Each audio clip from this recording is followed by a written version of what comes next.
Hello students, good morning. आप सभी छात्र छात्राओं का ऑनलाइन एजुकेशन की कक्षा में स्वागत है। प्रिय छात्रों, हम कर रहे हैं मैक्रो इकोनॉमिक्स का 12वां लेसन, 12वीं कक्षा का लेसन नंबर 6 और पार्ट नंबर 2।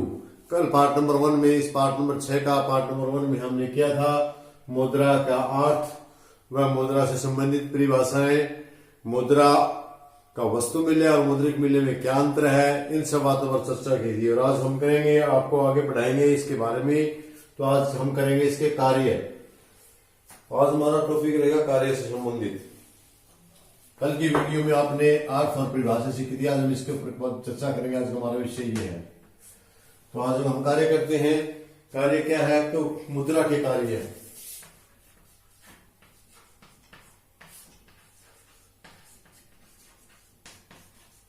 मुद्रा काम का क्या करती है? परिभाषा में भी आया था आपका कि मुद्रा मुख्य रूप से लेन देन का काम करती है।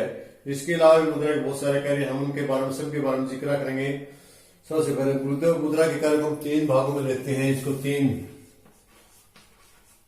भागों में लेते हैं मुद्रा के कार्यों को।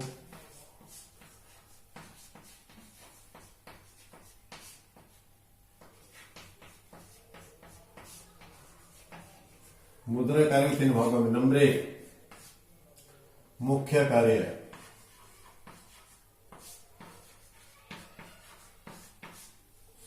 मुख्य कार्य, मुद्रा का मुख्य कार्य क्या है? मुख्य कार्य है विनिमय का माध्यम।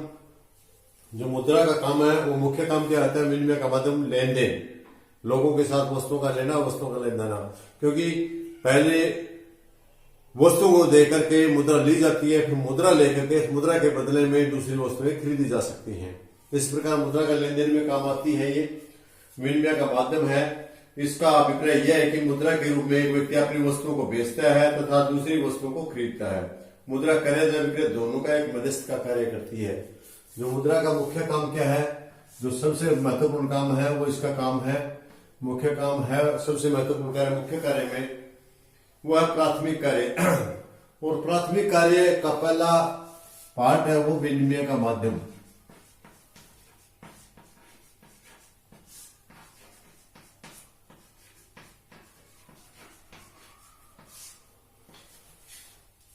देखिए, मुख्य कार्य है वो है विनिमय का माध्यम। जो मुद्रा का मेन काम है, मेन काम क्या करती है मुद्रा? विनिमय का माध्यम। विनिमय का मतलब होता है वस्तुओं को लेना और देना।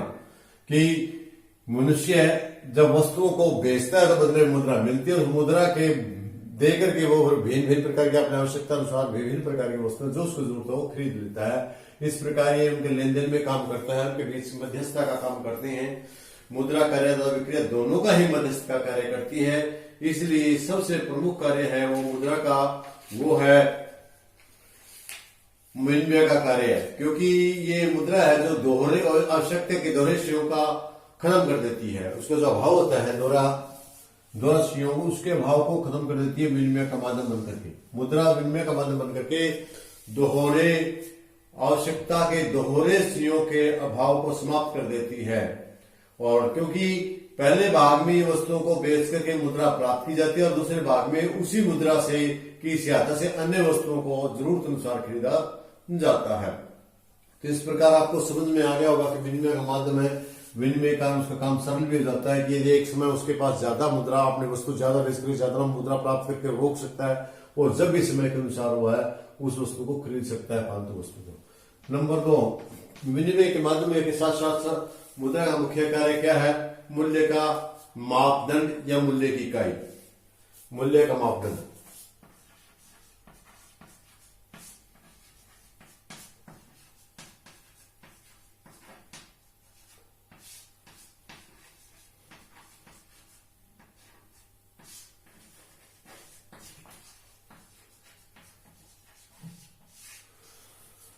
नंबर 2 में मुद्रा क्या काम करती है? मुद्रा एक कार्य यह भी है कि मुद्रा है उसका कार्य वस्तु और सेवाओं को मूल्य को मापना है।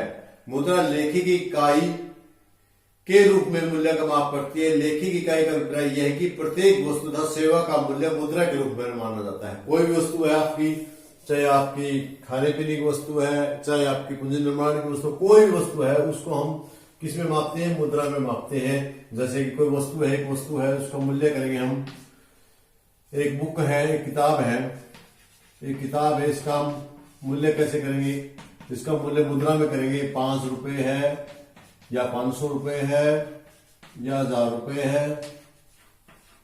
ये हम उस किताब का मूल्य इस मुद्रा में यदि अधिक कीमत की है तो 1000 रुपए की है, कम मूल्य की तो 500 की है। उसका मूल्य का मापन करने के लिए, मूल्य किसी वस्तु का मापन करने के लिए या कोई सेवा का मापन कर लिए मुद्रा को के रूप में किया जाता है। मुद्रा जैसे कि हमारी भारतीय मुद्रा है वो रुपया है, तो हम भारत की जो हमारे देश में जितनी वस्तु हम उसको रुपये में हम मापेंगे। अमेरिका में मुद्रा डॉलर है, तो वहां वस्तुओं का मूल्य है वो डॉलर के रूप में मापा जाएगा। जहां जो भी करेंसी है वहां उसी करेंसी में वहां के मूल्य को मापा जाएगा। मेरे ख्याल में आपको ये समझ में आ गया होगा। इसके बाद आपका मूल्य, तो पहला काम था छात्रों, क्या था इसका काम? पहला मुद्रा पहला काम करती है विनिमय का माध्यम, और दूसरा कार्य करते हैं मूल्य का मापदंड या मूल्य की इकाई। इस इकाई में मुद्रा के द्वारा सभी वस्तुओं के मूल्य को मापा जा सकता है और वह व्यक्त किया भी जा सकता है। ये हमारे दो प्रकार के कार्य हैं। ये दोनों प्रकार के कार्य हमारे ये इसके मुख्य कार्य रहते हैं मुद्रा के। इसके साथ साथ नंबर 2 पे हमारा गौण कार्य है। मुद्रा के गौण कार्य, ये तो इसके मुख्य कार्य, मुख्य विनिमय माध्यम और मापदंड मूल्य की इकाई ये है इसका। और गौण कार्य में क्या कहते हैं? नंबर 1, मुद्रा के गौण तथा सहायक कार्य है। मुद्रा के गौण, इनको गौण कार्य कहते हैं और सहायक कार्य कह देते हैं।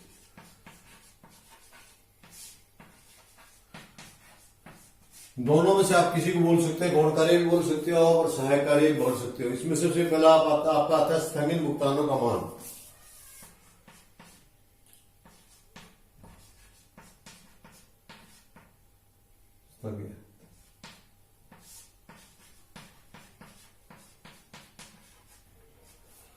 स्थगित भुगतानों का मान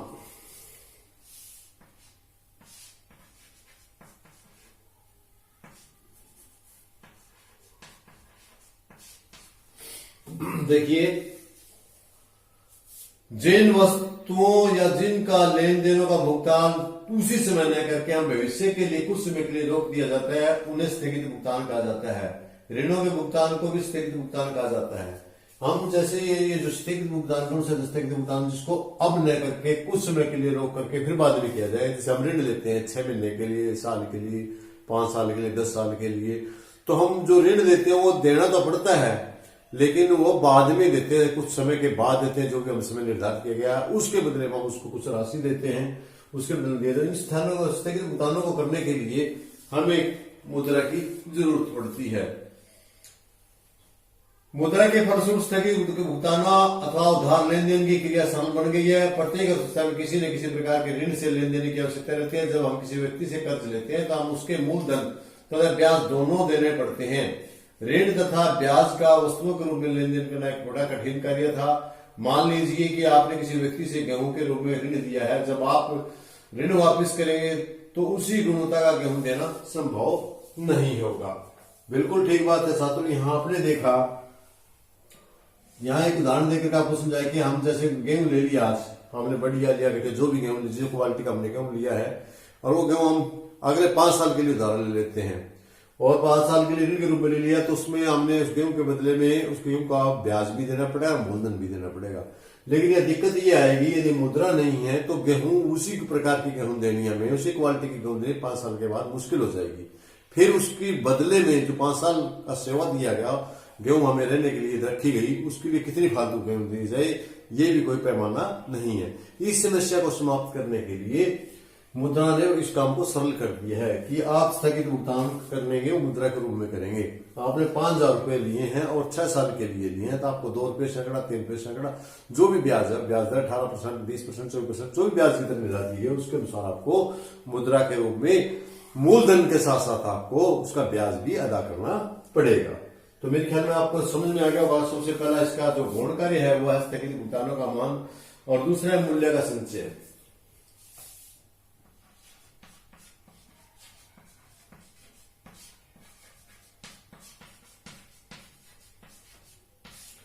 संचय शब्द से आप परिचित है सारे साथ। संचय का मतलब होता है जोड़ना, इकट्ठा करना।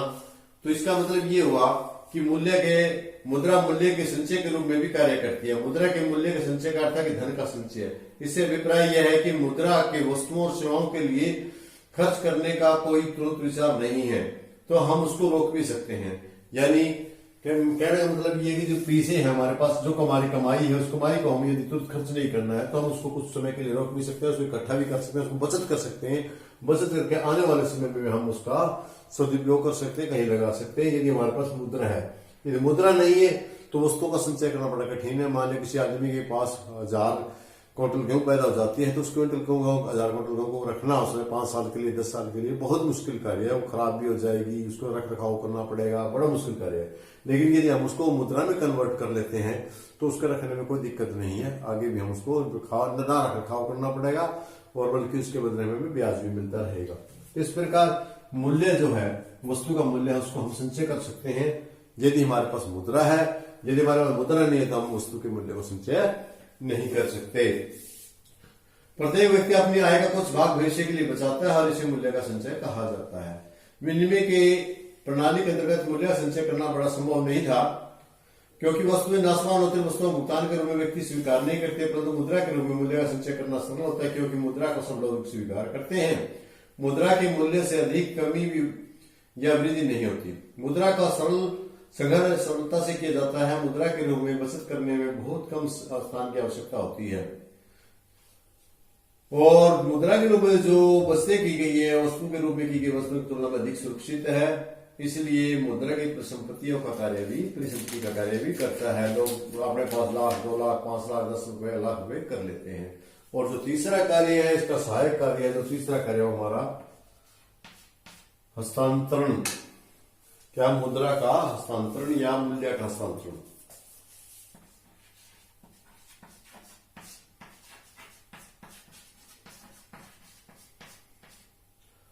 हस्तांतरण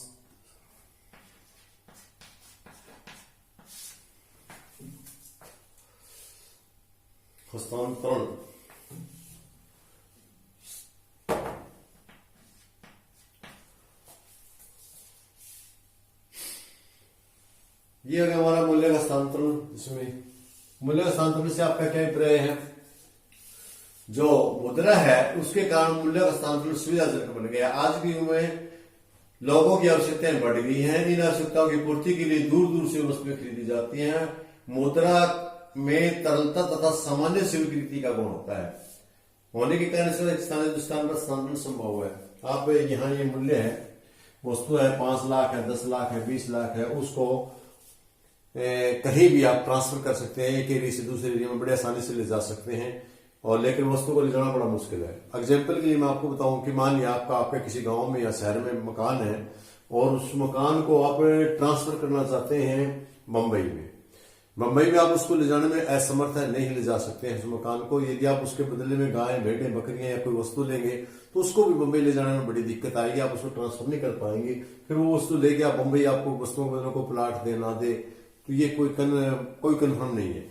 लेकिन यदि आपके पास मुद्रा है तो आप उस प्लाट को, उस मकान को आप अपने गांव में या शहर का जो मकान है उसको आप मुद्रा में चेंज कर लेंगे, और मुद्रा में चेंज करके उसको दूसरी जगह जाकर के आप मुंबई या दूसरे जिस शहर में भी आप शिफ्ट होना चाहते हैं वहां जाकर के उसको फिर वापिस प्लाट में या अपनी आवश्यकता के वस्तुओं में मुद्रा को कन्वर्ट कर देंगे।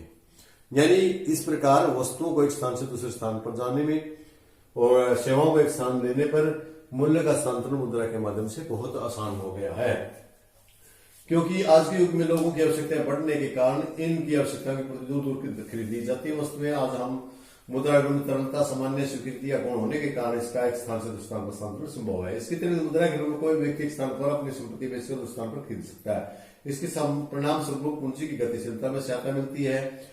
मुद्रा के इस कार्य के फलस्वरूप लोग अपने अतिरिक्त धन को भी अन्य व्यक्तियों से उधार देकर ब्याज के रूप में आय प्राप्त कर सकते हैं, तथा जो लोग धन उधार लेते हैं वे इसका प्रयोग अपनी आवश्यकताओं को संतुष्ट करने के लिए तथा उत्पादन कार्य के लिए कर सकते हैं।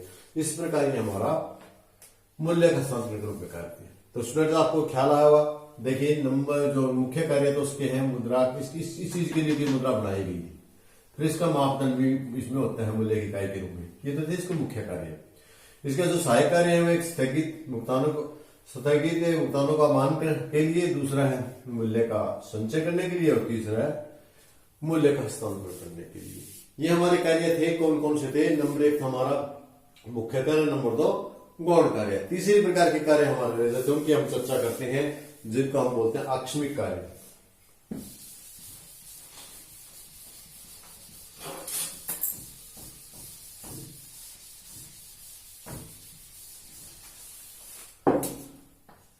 नंबर 3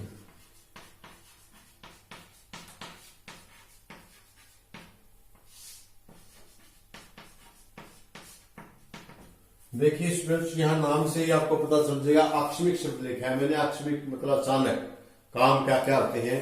तो इसमें सबसे पहला कार्य हमारा आता है, आकस्मिक कार्य में सबसे पहला आता हमारा साख का निर्माण।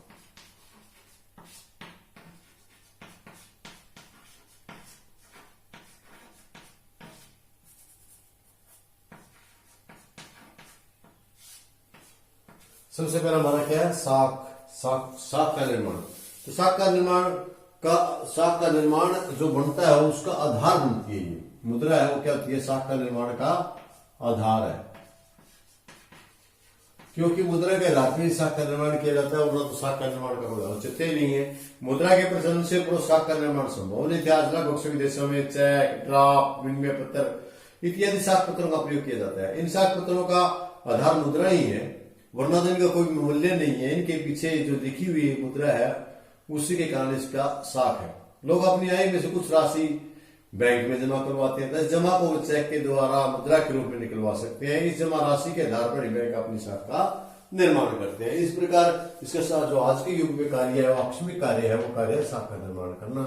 और नंबर 2 इसका जो कार्य है वो है आपका अधिकतम संतुष्टि का माप।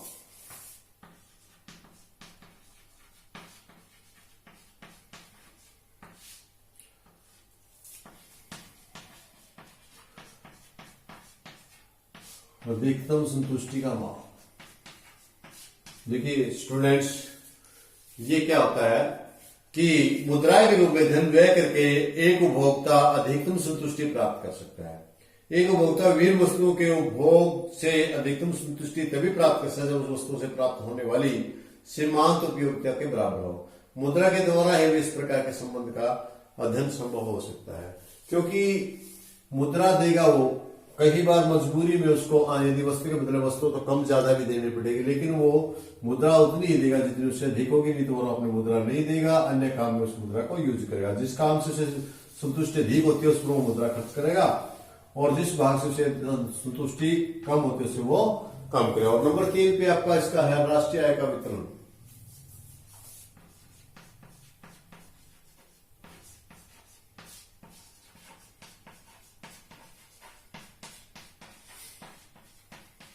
और मुद्रा का अगले जो आकस्मिक कार्य है, अन्य कार्य है, उनमें राष्ट्रीय आय का वितरण भी है। इसका मतलब यह है कि वस्तु विनिमय के उत्पादन में विभिन्न कारकों के बीच राष्ट्रीय आय का माप और वितरण करना बड़ा कठिन था। मुद्रा के प्रचलन के बाद राष्ट्रीय आय का वितरण बड़ा सरल हो गया है। अब प्रत्येक कार्य को उसके द्वारा किए गए कार्य का उचित भाग मुद्रा के रूप में मिल जाता है। हम राष्ट्रीय आय को जब जिक्र करते हैं तो हम जितने भी राष्ट्रीय आय को मापने के कारक हैं, जो उद्योगों में जितने कारक हैं या आपके प्राथमिक क्षेत्र के, द्वितीय क्षेत्र, तृतीय क्षेत्र जितने कारक हैं, उन कारकों को उनकी सेवाओं के बदले या उन वस्तुओं के बदले में मुद्रा के रूप में आसानी से उनको आय प्रदान की जाती है, और जिसको जोड़ करके राष्ट्रीय आय में हम निकाल सकते हैं। और आय और व्यय करना, इनका हिसाब किताब रखना बड़ा आसान हो गया है। तो इस प्रकार राष्ट्रीय आय का वितरण किस किस क्षेत्र में कितना कितना, उसका हिसाब किताब रखना आसान हो गया है। इसके बाद जो आपका चौथा है वो निर्णय का वाहक।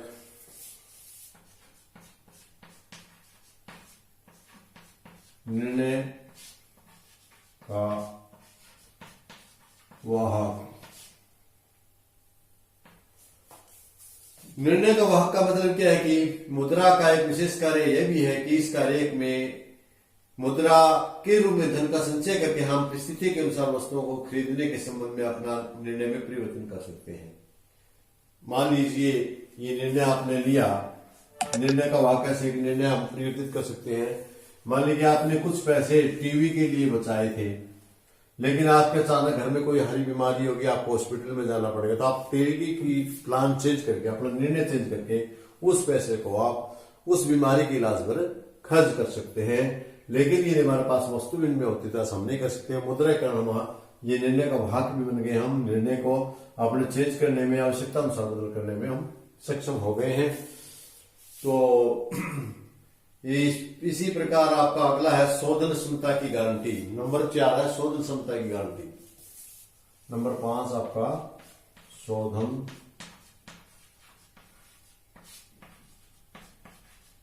क्षमता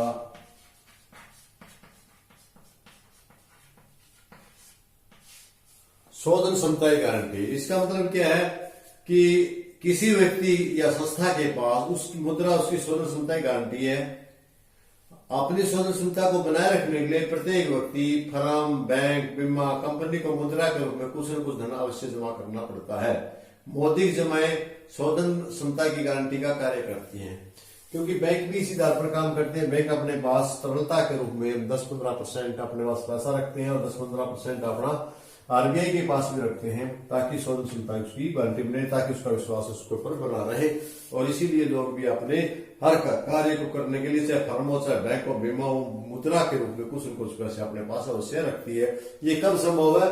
यदि हमारे पास मुद्रा का संचालन है, मुद्रा है हमारे पास, तो हम ये शोधन क्षमता की गारंटी दी जा सकती है, वरना नहीं। और नंबर 6 पूंजी की तरलता में वृद्धि।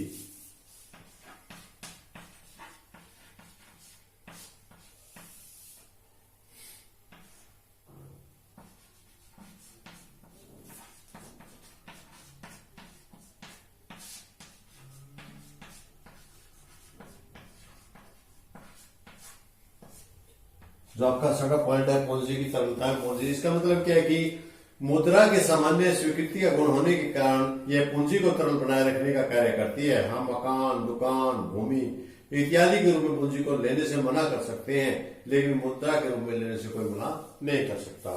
देखिए, फिर आपको समझ में आया वह पॉइंट। ये था आपका साख का निर्माण करने के लिए आकस्मिक कार्यों में जो आते हैं इसके। दूसरा है अचानक जो काम होते हैं, अधिकतम संतुष्टि का माप है ये। राष्ट्रीय आय वितरण सही होता है, इसे निर्णय का वाहक है ये। शोधन क्षमता की गारंटी है। पूंजी के तरलता में वृद्धि है। पूंजी की तरलता में किस प्रकार वृद्धि है कि हम हर आदमी, क्योंकि जो पूंजी है उसको यदि आप मकान के रूप में रखेंगे, प्लाट के रूप में रखेंगे या किसी अन्य वस्तु के रूप में रखेंगे, उसको लोग लेने से मना कर सकते हैं। लेकिन यदि आप उसको तरलता के रूप में रखेंगे तो उसको कोई भी लेने से मना नहीं करेगा। आपकी परिसंपत्ति यदि मुद्रा के रूप में है तो किसी भी वक्त,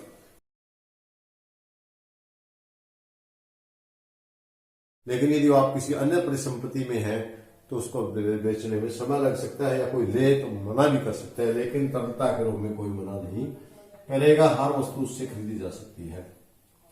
तो वो तरलता का मतलब मुद्रा नकद रूप में है, करेंसी वो आपकी कैश में है। कैश में यदि करेंसी है तो उससे तरलता में वृद्धि हुई है, उसमें वृद्धि और लोग ज्यादा रखने शुरू कर दिए हैं, क्योंकि मुद्रा के रूप में पूंजी लेने को मना नहीं करता, बाकी मना कर देते हैं। तो ये आज का इसके कार्य थे। इसके अलावा 2 रूपों में भी हम इसको बांट सकते हैं। जो इसके कार्य हैं उनको हम गत्यात्मक और अगत्यात्मक के रूप में, तो मुद्रा के कार्य हैं।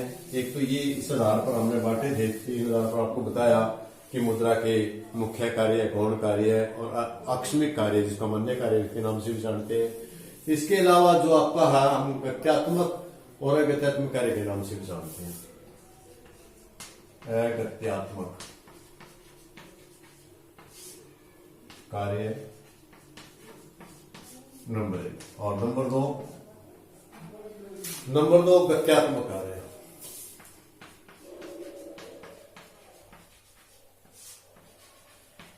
थोड़ी सी चर्चा इन पर भी हम कर लेते हैं, कौन कौन से होते हैं।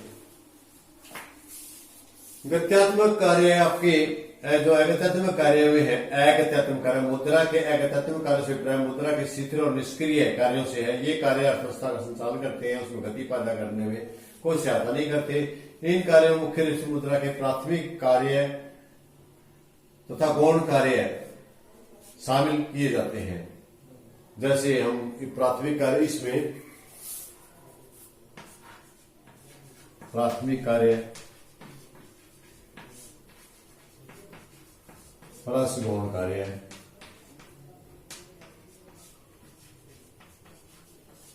शामिल होते हैं।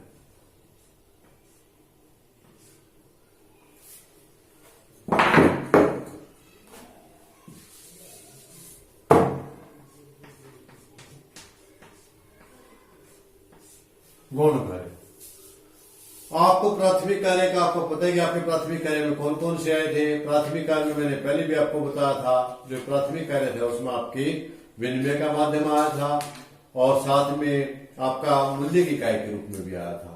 तो इसमें गत्यात्मक कार्य में आप कौन कौन से लेंगे, विनिमय का माध्यम लेंगे एक तो, इसमें जो शामिल करेंगे हम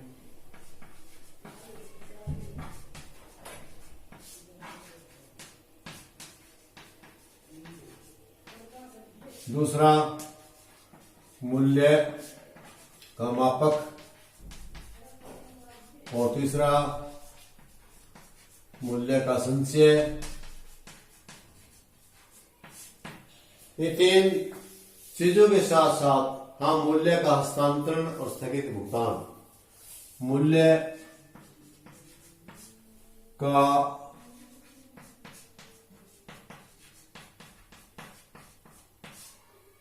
भुगतान,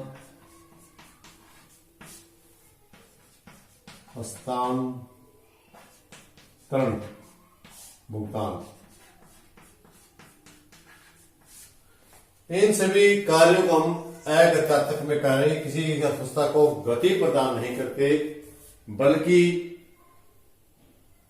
मुद्रा के शिथिल व निष्क्रिय कार्य हैं। ये मुद्रा के शिथिल कार्य हैं, निष्क्रिय कार्य हैं, इनको हम अगत्यात्मक कार्यों में लेते हैं। इसको मिटो देते हैं।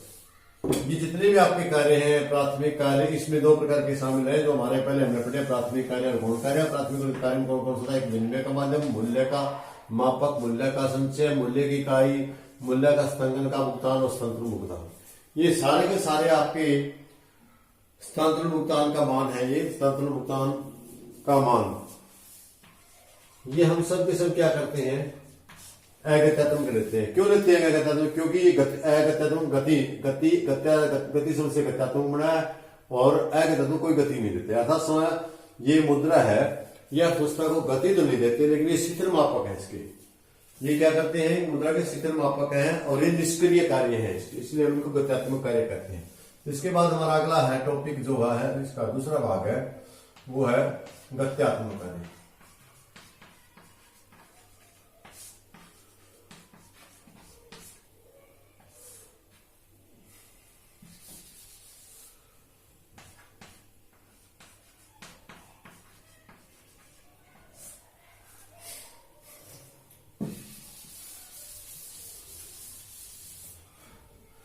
गत्यात्मक कार्य कौन कौन से हैं वे हम देखते हैं फिर कि ऐसे कार्यों से जिनका अर्थव्यवस्था को गति प्रदान करते हैं। ये मैंने कहा था गति नहीं प्रदान करते, शिथिल और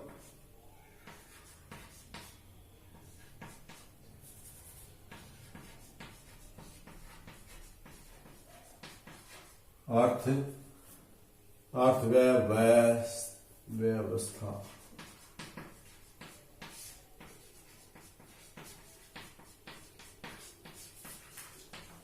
नहीं देते, ये अर्थव्यवस्था को गति देते हैं। ऐसे कार्य हैं, ये ऊपर वाले शिथिल कार्य हैं, शिथिल कार्य हैं और गति नहीं देते। नीचे वाले कार्य हैं वे आपके ऐसे कार्य हैं जो अर्थव्यवस्था को गति प्रदान करते हैं और कीमत में स्थिरता लाना, रोजगार, आय, उत्पादन व्यापार में वृद्धि करना, इन कार्यों का काम है। गत्यात्मक का अर्थ क्या है, इसका गत्यात्मक अर्थ क्या है, कीमत स्तर में स्थिरता लाना, कीमत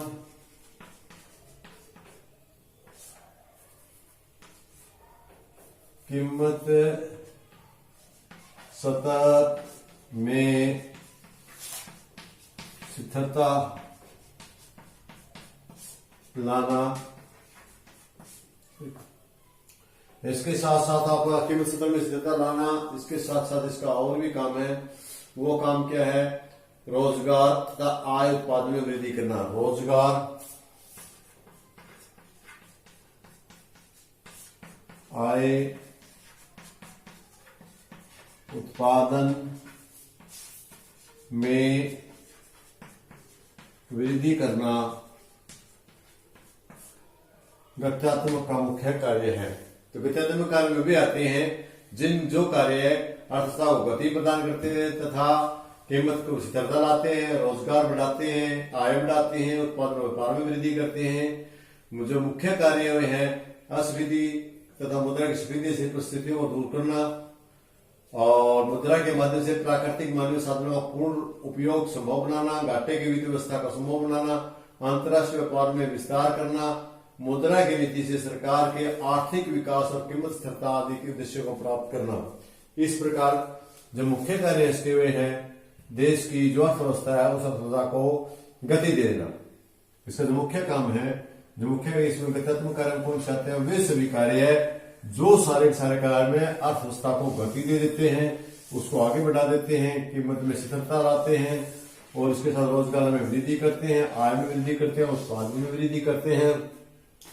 इनके साथ साथ में मुद्रा से घाटे की व्यवस्था तथा प्राकृतिक और मानवीय साधनों का पूर्ण उपयोग है।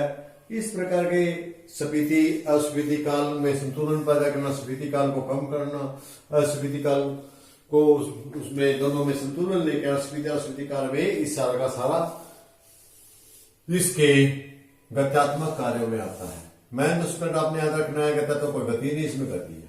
तो इन सभी आज का जो हमारा इसका पाठ था वो यही था कि मुद्रा के कार्य क्या है। उन मुद्रा कार्य को हमने अलग अलग से आपको सभी प्रकार से समझाया। मेरे ख्याल में आपको अच्छे समझ में आया हुआ। तो प्रिय स्टूडेंट्स, आज की कक्षा में इतना ही काफी। आज सिर्फ आपने मुद्रा के कार्यों की बात करनी थी, मुद्रा कार्य समझने थे। वे आपने यदि वीडियो के माध्यम से समझ में आ गया बहुत अच्छी बात है, नहीं है तो दोबारा 3-4 बार इसको देखें और बुक की सहायता लेकर के इसको करें। इसी प्रकार बढ़ते रहें, करते रहें, सीखते रहें। धन्यवाद।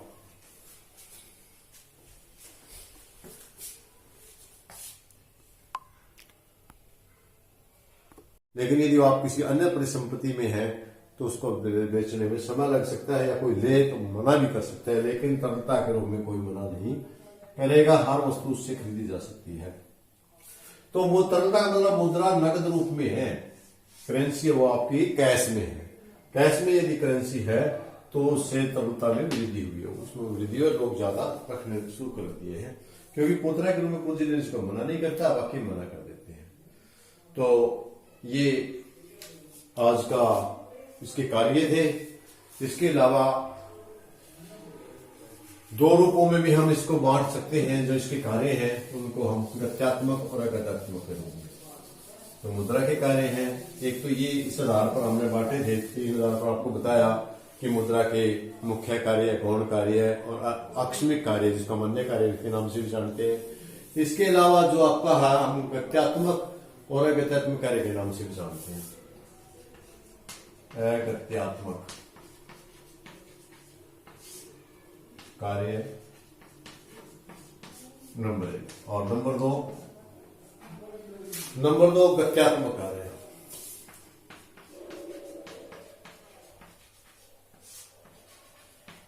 थोड़ी सी चर्चा इन पर भी हम कर लेते हैं, कौन कौन से होते हैं। गत्यात्मक कार्य आपके जो अगत्यात्मक कार्य में है, अगत्यात्मक कार्य मुद्रा के अगत्यात्मक कार्य से मुद्रा के शिथिल और निष्क्रिय कार्यों से है। ये कार्य अर्थव्यवस्था का संचालन करते हैं, उसमें गति पैदा करने में कोई सहायता नहीं करते। इन कार्यों में मुख्य रूप से मुद्रा के प्राथमिक कार्य तथा गौण कार्य शामिल किए जाते हैं। जैसे हम प्राथमिक कार्य, इसमें प्राथमिक कार्य प्लस गौण कार्य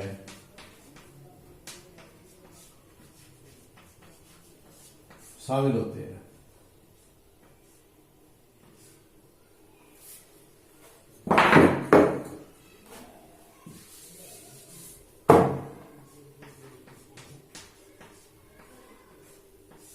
गौण कार्य आपको प्राथमिक कार्य का आपको पता है कि आपके प्राथमिक कार्य में कौन कौन से आए थे। प्राथमिक कार्य में मैंने पहले भी आपको बताया था, जो प्राथमिक कार्य था उसमें आपकी विनिमय का माध्यम आया था और साथ में आपका मूल्य की इकाई के रूप में भी आया था। तो इसमें गत्यात्मक कार्य में आप कौन कौन से लेंगे, विनिमय का माध्यम लेंगे एक तो, इसमें जो शामिल करेंगे हम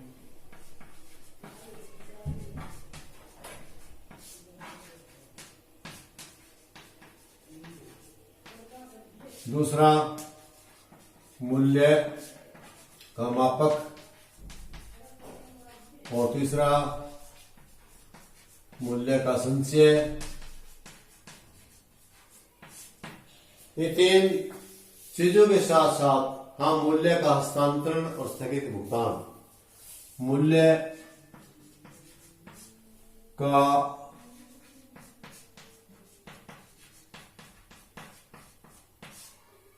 भुगतान, हस्तांतरण, भुगतान, इन सभी कार्यों को हम अगत्यात्मक में कार्य किसी की अवस्था को गति प्रदान नहीं करते, बल्कि मुद्रा के शिथिल व निष्क्रिय कार्य हैं। ये मुद्रा के शिथिल कार्य हैं, निष्क्रिय कार्य हैं, इनको हम अगत्यात्मक कार्यों में लेते हैं। इसको मिटो देते हैं। ये जितने भी आपके कार्य हैं, प्राथमिक कार्य, इसमें दो प्रकार के शामिल है जो हमारे पहले हमने पढ़े, प्राथमिक कार्य और गौण कार्य। प्राथमिक कार्य में कौन कौन सा था, एक विनिमय का माध्यम, मूल्य का मापक, मूल्य का संचय, मूल्य की इकाई, मूल्य का हस्तांतरण का भुगतान और हस्तांतरण भुगतान। ये सारे के सारे आपके हस्तांतरण भुगतान का मान है। ये हस्तांतरण भुगतान का मान, ये हम सब के सब क्या करते हैं, अगत्यात्मक लेते हैं। क्यों लेते हैं अगत्यात्मक? क्योंकि ये अगत्यात्मक गति शब्द से गत्यात्मक बना है और अगत्यात्मक कोई गति नहीं देते। अर्थात समय ये मुद्रा है, यह पुस्तक को गति तो नहीं देते, लेकिन ये शिथिल मापक है इसके। ये क्या करते हैं, मुद्रा के शिथिल मापक है और ये निष्क्रिय कार्य है, इसलिए हम इनको गत्यात्मक कार्य कहते हैं। इसके बाद हमारा अगला है टॉपिक जो है, इसका दूसरा भाग है, वो है गत्यात्मक कार्य।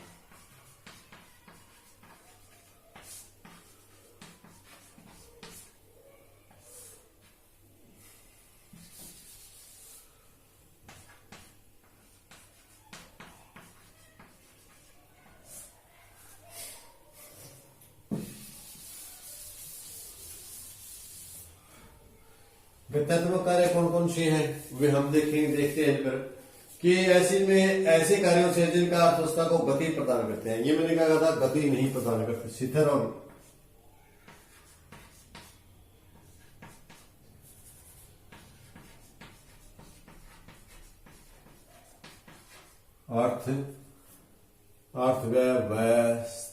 अर्थव्यवस्था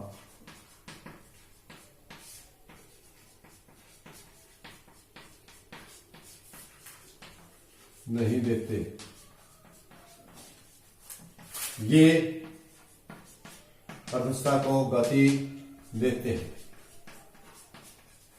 ऐसे कार्य हैं, ये ऊपर वाले शिथिल कार्य हैं,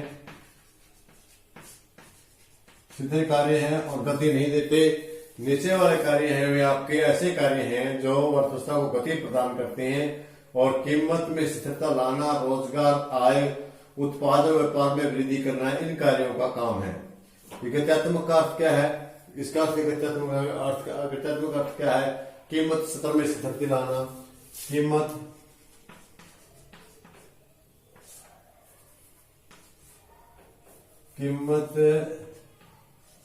स्तर में स्थिरता लाना। इसके साथ साथ आप कीमत स्तर में स्थिरता लाना, इसके साथ साथ इसका और भी काम है। वो काम क्या है, रोजगार तथा आय उत्पादन में वृद्धि करना। रोजगार, आय, उत्पादन में वृद्धि करना गत्यात्मक का मुख्य कार्य है। तो गत्यात्मक कार्य में भी आते हैं जो कार्य अर्थव्यवस्था को गति प्रदान करते हैं तथा कीमत को स्थिरता लाते हैं, रोजगार बढ़ाते हैं, आय बढ़ाते हैं, उत्पादन व्यापार में वृद्धि करते हैं। जो मुख्य कार्य वे हैं अस्फीति तथा मुद्रा की स्फीति से परिस्थितियों को दूर करना और मुद्रा के माध्यम से प्राकृतिक मानवीय साधनों का पूर्ण उपयोग संभव बनाना, घाटे की वित्त व्यवस्था का संभव बनाना, अंतर्राष्ट्रीय व्यापार में विस्तार करना, मुद्रा की नीति से सरकार के आर्थिक विकास और कीमत स्थिरता आदि के उद्देश्यों को प्राप्त करना। इस प्रकार जो मुख्य कार्य इसके हुए हैं, देश की जो अर्थव्यवस्था है उस अर्थव्यवस्था को गति देना, इसका जो मुख्य काम है, जो मुख्य इसमें गत्यात्मक कार्य कौन से आते हैं, वे सभी कार्य है जो सारे कार्य में अर्थव्यवस्था को गति दे देते हैं, उसको आगे बढ़ा देते हैं, कीमत में स्थिरता लाते हैं और इसके साथ रोजगार में वृद्धि करते हैं, आय में वृद्धि करते हैं, उत्पादन में वृद्धि करते हैं। इनके साथ साथ में मुद्रा से घाटे की व्यवस्था तथा प्राकृतिक और मानवीय साधनों का पूर्ण उपयोग है। इस प्रकार के स्फीति अस्फीति काल में संतुलन पैदा करना, स्फीति काल को कम करना, अस्फीति काल को उसमें दोनों में संतुलन लेकर अस्फीति काल में इस सारा का सारा इसके गत्यात्मक कार्यों में आता है। मैन स्टूडेंट आपने याद रखना है, कहता तो कोई गति नहीं, इसमें गति है। तो इन सभी आज का जो हमारा इसका पाठ था वो यही था कि मुद्रा के कार्य क्या है। उन मुद्रा कार्य को हमने अलग अलग से आपको सभी प्रकार से समझाया। मेरे ख्याल में आपको अच्छे समझ में आया होगा। तो प्रिय स्टूडेंट्स, आज की कक्षा में इतना ही काफी। आज सिर्फ आपने मुद्रा के कार्यों की बात करनी थी, मुद्रा कार्य समझने थे। वे आपने यदि वीडियो के माध्यम से समझ में आ गया बहुत अच्छी बात है, नहीं है तो दोबारा 3-4 बार इसको देखें और बुक की सहायता लेकर के इसको करें। इसी प्रकार बढ़ते रहें, करते रहें, सीखते रहें। धन्यवाद।